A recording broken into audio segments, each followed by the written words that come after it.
The very first paragraph of the Catechism of the Catholic Church says that it is God's plan to unite humanity, which is broken by sin, into one family, into his family, which is the Church.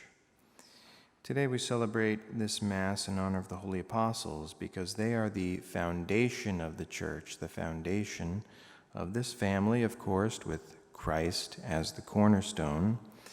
So here we see God who calls man into his family using other men to do the calling. And so the Gospel says, Jesus summoned his 12 disciples, that is, the apostles. He gave them authority. Jesus sent out these 12. And so he calls, gives them authority, and he sends. For what purpose? To call humanity, disunited, broken because of sin and error, into the life of grace, the fullness of truth, into God's family, which is the Church. And we see that Peter is named first, because he is the first of the apostles, the prince, the chief, the captain. And so I want to just read Cornelius a Lapide's commentary on this part, which is very beautiful.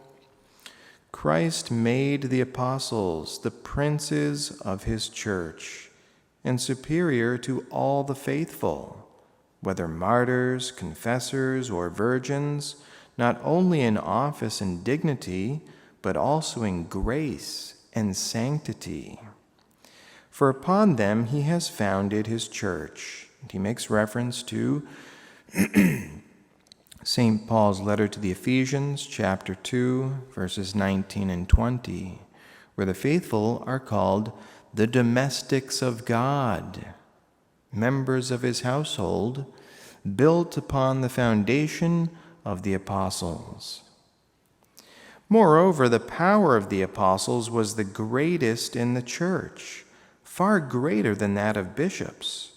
For the apostles were instructed and sent forth directly by Christ the Lord, as we read in today's gospel, with absolute power through the whole church, and with the highest authority in the entire church. We read that too. He called them, gave them authority. He gave them the highest authority in the entire church, first, to preach the gospel everywhere, and to confirm it by the gift of tongues and miracles, and also to write. For the apostles had the power of writing canonical books. As we see, Matthew and John wrote gospels, others canonical epistles, and John also wrote the book of Revelation. So we're talking about that special gift of inspiration. They were inspired writers. Second, they also had power to found churches everywhere and to serve as pastors and rulers of all the faithful in any nation whatsoever.